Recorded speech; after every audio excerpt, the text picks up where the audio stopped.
Diva Sisters. Hi. I didn't even realize it went on. I was waiting. So hi, welcome to Monday Night Prayer Closet. I am Sandy Hensel, and I host every Monday night at 7 p.m. Eastern Time. We do a praise and worship devotional followed by prayer. So let's go ahead and jump in because we got a lot to unpack in such a short time to do it. So if you've been following around, each month we kind of pick a theme to focus prayer. So quick recap. December was worship, January was Thanksgiving, and now February is forgiveness. And this is like the second part of a two-parter. Last week we started on forgiveness. We talked about the prodigal son. Forgiveness on somebody, who asked for forgiveness and wants reconciliation, and how to pray for that forgiveness and move forward and move on. And that parable really was eye-opening and really is something we can go to. Now, this one is unrepentant forgiveness, how we forgive others that have literally done us wrong. And we don't want to forgive them, but we are commanded to forgive them. It is something as a child of God, a follower of Christ, that we are told we are to do. And how do we do this? So I'm not even going to attempt to tell you that we're going to have a breakthrough and you're going to get it all here and within the next 10 to 15 minutes, because it's not going to happen. But we're just going to touch on the tip of the iceberg to hopefully lead us into the right directions of where we have to go. My short testimony, it took me 2 years to come to the point of forgiveness, of that unrepentant forgiveness of someone that I just had to pray for and give to God. So we're going to kind of, like I said, just touch base. This isn't a one and done deal kind of prayer. But this is one that you're going to be able to do through the Holy Spirit and get through this. So let's go ahead and just jump right in. Okay. And I just kind of did like my whole first paragraph right there. Okay, and I said this week is a hard one for me, and one I was really not wanting to do in my humanness, because it's the hardest to express in such a short time, and I'm not going to do it justice. But hopefully the Holy Spirit is with us. Well, He's with us, but He'll guide us through this. And that is forgiving those that have hurt, persecuted, tried to even destroy you, and they never asked for forgiveness, and there's no hope for reconciliation in sight. And sometimes for safety, reconciliation is not going to happen on this side of heaven. And that's okay. That's okay. But as a child of God and a follower of Christ, we are commanded to forgive our enemies, those that have done us wrong and wounded us. So let's look at a couple of scriptures. Luke 6:27. But to you who are listening, I say, love your enemies, do good to those who hate you, bless those who curse you, and pray for those who mistreat you. Matthew 18:21-22 follows it up with Peter coming to Jesus and asking, Lord, how many times shall I forgive my brother and sister who sin against me? Up to 7 times? And Jesus answers, I tell you, not 7 times, but 77 times. Wow. We know that these wounds can leave lasting feelings of resentment, bitterness, anger, and hatred. And God knows this, and He does not want us living with those. If we're living with those emotions, how can we be filled with the fruits of the Spirit, living with kindness, gentleness, meekness, self-control, love? And He knows that. He knows that if we harbor these feelings of unforgiveness in our heart, that they're going to lead us down a path of despair and even separation from Him. Matthew 5:14-15 says, For if you forgive others their trespasses, your heavenly Father will also forgive you. But if you don't forgive others their trespasses, neither will your Father forgive you your trespasses. And I always thought growing up that seemed kind of harsh, until He kind of showed me something. I'm going to share that with you a little bit.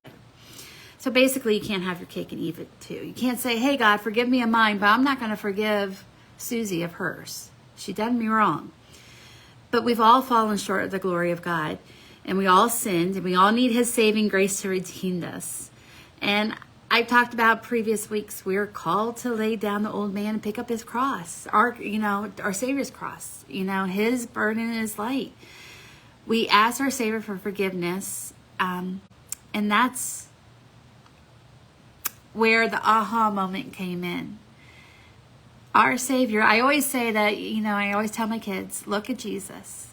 We're to look at the life of Jesus. Everything that we're going through, he went through perfectly. We go through it imperfect because we're imperfect, but he did it perfectly. And this is where that aha moment came. Our Savior was on the cross in the process of being murdered. He was dying. And what did he do? He called out and asked for forgiveness for his enemies. He said, Father, forgive them, for they know not what they're doing. In the most time where he could have said, I'm out of here. Angels, come on down. These people, forget them. They did me wrong. I'm out. Come up with another plan, God. We're done with this one. No, in the time that he was on that cross, gasping his last breaths, he asked for forgiveness for his enemies. If he can do that in the midst of him being murdered, how can I not do that for my enemies? Yeah, it hurts when somebody did you wrong. You're not killing me. I'm not dying. It hurts to have to go through that tribulation and that trial. But he went to something that none of us can even imagine. And if we can't look at that and say, wow, thank you, Jesus. But here's the flip side. If you embrace that forgiveness, you can also embrace peace and hope that comes through it with the Holy Spirit. And forgiveness, you are intentionally deciding to let go of resentment and anger to stop that hurt. You are forgiving and letting go, giving it to God. You're taking it from your hands and placing it into the Father's hands. And his promise was, place it into my hands and I will take care of you. Romans 12:19-21 says, do not avenge yourselves, beloved, but leave room for God's wrath, for it's written, vengeance is mine, I will repay, says the Lord. On the contrary, if your enemy is hungry, feed him. If he's thirsty, give him a drink, for in so doing so, you will heap burning coals on his head. Do not be overcome by evil, but overcome evil with good. That's our testimony. When that person has done you wrong and said wrong things about you, you don't turn around and you say wrong things before. You take it to God. You just forgive, ask for forgiveness. You lay it at him, you forgive them, and then you show them what it is to be a Christian woman. You show them, I'm going to walk out my testimony. I'm not just going to talk the talk, but I'm going to walk the walk. I'm turning that other cheek. In the meantime, you're taking it to prayer to Father so that you don't have that resentment and that bitterness in your heart, that you don't give the enemy a foothold. Our Father is just. And this is something I had to understand because I wasn't seeing justice. And I wanted justice because I'm his, and that's our nature. We want justice. And I wasn't seeing it at the moment. But he's just, and he told me, he goes, I got this. I got this in my timing, not yours. Not what the government says, not what the law. I'm doing it in my timing. And there's always going to be a time of reckoning, whether here on earth or in heaven with judgment before his throne. You don't have to worry about that. You be about your Father's business. You lay that before his feet. You find that forgiveness so that you can move on in peace, in harmony, and in happiness, so that your heart isn't becoming embittered by someone else and their sin. Forgiveness doesn't mean, though, forgetting or excusing the harm done to you. It doesn't necessarily mean reconciliation with the person who caused the harm. Forgiveness will bring that kind of peace, though, that allows you to take the focus off the pain and the hurt and instead put it on your healing and your relationship with God. So like I said, we totally just like, here's the iceberg. We like hit the very tip of it.